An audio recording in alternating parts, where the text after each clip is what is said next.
All right, everyone, we have new national polling out and Trump's approval, and this is the aggregate. Keep in mind, individual polls don't really tell you the whole story, has risen by a point in less than a week. He's now riding just below 45, and this comes actually in part because of a Hill poll that shows his disapproval higher than approval, but shows him roughly at that 45-point level. And I'm actually going to look at this. His approval at 47 in the Hill poll. This particular poll is very, very interesting to me. You probably haven't heard anything about it from the legacy media. CNN's not going to say, oh, the Hill's poll, as compared to the last Hill poll, Trump's approval rose by 4 or 5 points. I'm not going to tell you that, but you may have noticed that the Hill poll was being circulated very widely in regards to several cherry-picked state-by-state battleground numbers, notably Arizona and Minnesota, where of course it shows Biden now further ahead. This wouldn't make sense. If Trump's approval is rising, there's no legitimate reason, since Biden's not doing in-person campaigning, why battleground state polls would be going in the other direction, especially when it's a fairly decent spike. A point when you're already at 44 is significant. The other day he was at 44, or just barely above it. Now he's just below 45. That is a good number to be at going into the debates. 44 is basically what I imagine is the cutoff. He was already there, now he's above that. Now, this could be statistical noise, but it is borne out by an additional poll from Fox News. Again, Fox is not the most reliable polling firm, but it is also additionally interesting, and this happens time and time again. It's always interesting to see how Fox or CNN or any other polling firm is applauded by the legacy media if the numbers show what they want to see. If the numbers look right, if they say, well, this shows Biden up by 15 points, they will publicize it widely and applaud the firm. Rasmussen, they've done this. When Rasmussen shows Trump down 4 or 5 points in a state, they're more than willing to accept the legitimacy of Rasmussen, despite the fact that they never accept the legitimacy of the firm as a total in its general polling. What I would say is this. Let's say Trump stabilizes in his approval at 45 for the time being.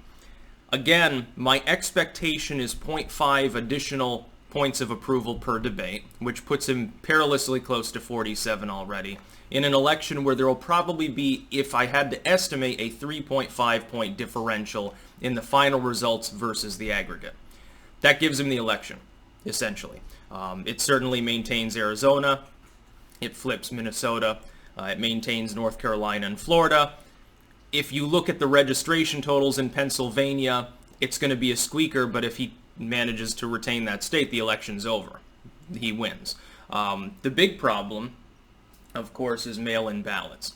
There will be voter fraud on a scale we've never seen in an election before. Normally, again, let me repeat, I'm not a conspiracy theorist before any of the left-wing moderators of political reality jump down my throat. Generally speaking, the general elections we've had are fair. There's relatively little voter fraud, mainly because the candidates are always puppets. If you've got a candidate, though, who is genuinely not a puppet, which Trump I do not believe is, then the general election will, of necessity, be rigged. The establishment wants its money. He's breaking the globalist toys, and he's introducing economic populism, meaning that it actually helps the working and middle class for once. They don't want the working and middle class to have more leisure time because then they'll grow more class consciousness. They're terrified of the idea of people saying to the Democrats, well, we're tired of your fear-mongering. We want to normalize having reasonable wealth and being able to defend ourselves. Also, when I look at this number, the only thing I can really ascribe it to is the fact that the economy has, in many states especially, tacitly improved to levels that would no longer be deep recession, maybe mild recession or on the edge of it. Number one, but to a greater extent, it's still the riots, I think. It's the riots and the fact that every time Biden speaks, he makes mistakes. His optics are terrible. They've put out articles in the last 48 hours talking about how Trump's people have been knocking on doors by the millions over the last months, and Biden's really not holding that kind of in-person campaign style. And apparently, according to the Biden camp, that's fine. It's okay that he's not visiting battleground states. It's okay that he's not holding rallies. Biden is not fundamentally campaigning at all. This is not a normal election in the sense that you don't really have an active campaign. Trump is still holding rallies, mostly smaller and impromptu. basically flash mob style rallies, as opposed to the big stadium events of yesteryear, mainly because of coronavirus. He doesn't want 10 people to get infected because he knows that the legacy media will harp about it all day. And that is really the extra icing on the cake, which is that coronavirus is beginning to recede in public consciousness right around the time of the debates. If Biden loses that arrow in his quiver, it's going to be real difficult for him to find anything to talk about at all. Some people still think there won't be debates. I think that there will. I think at this point the Biden camp has agreed, albeit reluctantly, to the normal debate structure, to the point where it would be too conspicuous, I think, if they suddenly did a 180 and said, no, we're not going to have an in-person debate at this point. I think there's a good chance there will be actual debates. Well, that gives Trump, again, in my estimation, probably gives Trump the election. I can't imagine that a dude who has many struggles with teleprompters at meetings with people who are basically a captive audience and fluff piece non-journos, I can't believe that that person is going to be able to deal with Trump doing his whirlwind thing. Because what Trump will do is he'll come clumbering out like a barbarian and just start smashing Biden, if he's smart. He shouldn't do the low-energy, solemn thing. He should go right back to 2015 Trump and just start insulting and antagonizing the dude. Look, Joe Biden's fans already perceive of you as a fascist. Most independents at the very least perceive you as a bloviating bully anyway. If they care, they're already not voting for you. You're not winning anything by pulling your punches. Trump's approval being at 45, considering the economic reality, the lingering pandemic, and the social problems in the country, is pretty damn good. But really, the only thing you can ascribe it to is a lack of finesse by Biden and the fact that the other side is perceived of increasingly as worse than Trump.